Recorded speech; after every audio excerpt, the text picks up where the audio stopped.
On August 4th and 5th, St. John's Lutheran School and Church filled up a trailer with used desks and chairs to give to the Orphan grain train, which was up in Baltimore, Maryland, and this is a video about that trip. The Orphan grain train.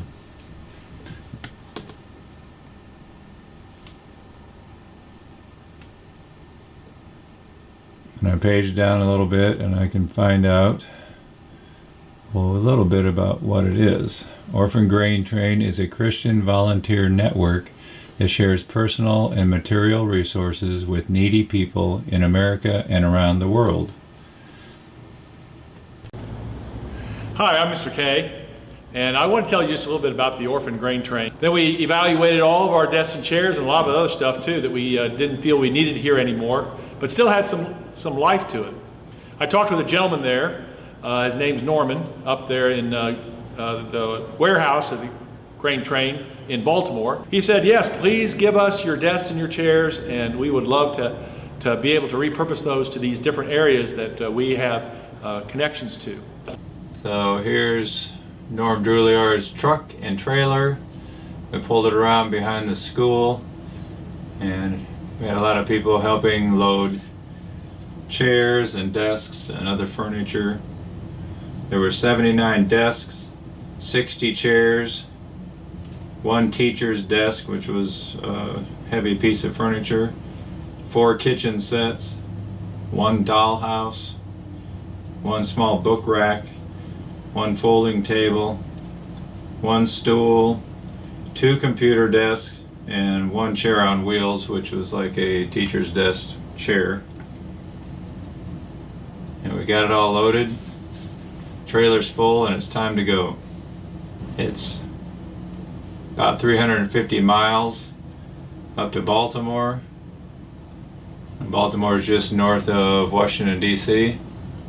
It's about a 7-hour trip, including a couple of breaks to get out and stretch our legs.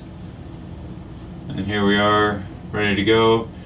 I'm not in the picture because I'm taking the picture. We got up there, here's the Orphan Grain Train warehouse. I'm backing the truck in, and everybody started helping unload. They called people in. There was probably about 4 or 5 people, men that showed up to help us unload it all. Then after we got the truck emptied, except for a few tools and a spare tire, Norm started talking to us and eventually gave us a tour of the warehouse. Yeah, in Liberia, one man, Joe Bowe by name, started 14 Lutheran schools in various villages and small towns. Between all the 14 schools, he has 5,500 students, grades up to 8th. And we supply all his desks, chairs, blackboards, physical stuff. Nothing electrical because the schools have no electricity. Everything in this warehouse, literally everything in this warehouse has been donated to us, whether it's clothing or furniture or medical equipment or whatever. And every single thing in here is given away to somebody free of charge, including the shipping and handling. We send a half a dozen containers overseas in the course of a year, maybe more in some years. A shipment to South Sudan runs us about $20,000 to get it delivered, and something to Liberia could be as low as 8. So what is your name? Norm Jagger. Okay, and you helped start this whole thing? I did, in a way. I've been here working for about 8-9 years here, but there were people here before me, and some of them are still here. Up at top, Yeah.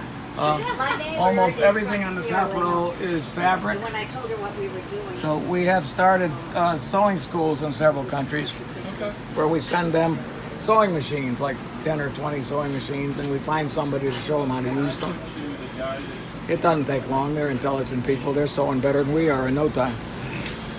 But because they can earn a few pennies making stuff, the women don't have to prostitute themselves to put food on their table. Okay. The second row, that's my favorite row. Almost all of it is soft toys, which means stuffed animals. Okay. The kids in Africa have never seen a stuffed animal. And when they get one, they're as happy as the kids here that get one. Okay. Oh, I forgot to tell you about our friend Joe Boway. The first time we sent him desks, we sent him that type of desk. And he had all his kids sitting up nice and with their uniforms and their pictures. Then he says, this is the first time they ever sat at a desk. And then he said, and it's the first time they ever sat on a chair. Whoa. In Africa, a schoolroom is a tree stump there, a tree stump then, and a 2x12 in between, which becomes a bench for several people. Come this way. I didn't show you the sorting room. They'll grab one of those bags, pins up back. They'll drag it in here, dump it on the table, and then they'll sort what's in it. Well, everything gets sorted by men, women, children, winter or summer. The things get held up and looked at it. If it's got a stain or it's got a tear or there's a button missing or the zipper doesn't work, we throw it out.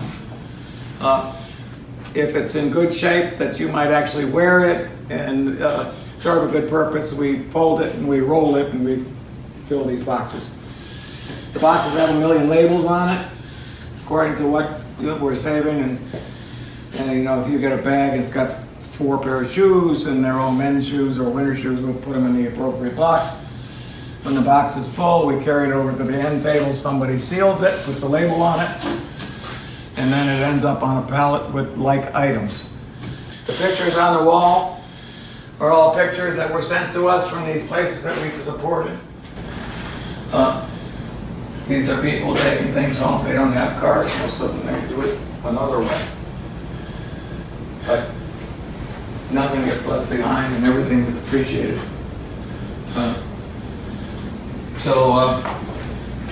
It says schools as Cameroon, yes, but it's not only Cameroon, it's whoever asks for it.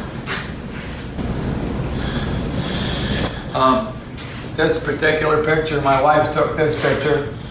She went down to Nicaragua, where they used to do a little vacation Bible school with kids in the different churches. Then they would give the kids little gifts and do our projects and whatever. Cool. Those dresses are all made out of pillowcases. And people here in America made those dresses. And they said at the end of the day, hey girls, we have a gift for you. And every girl was given a dress, whereupon they all disappeared.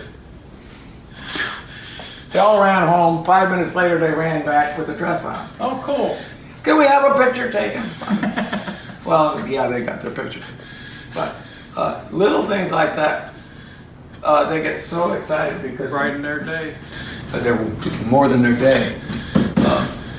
Give these people these things, and for many, it's a lifesaver. We do not openly put our names on things because we wouldn't be able to get it through their customs, because in a Muslim country or a country that's half Muslim, they have rules about such things.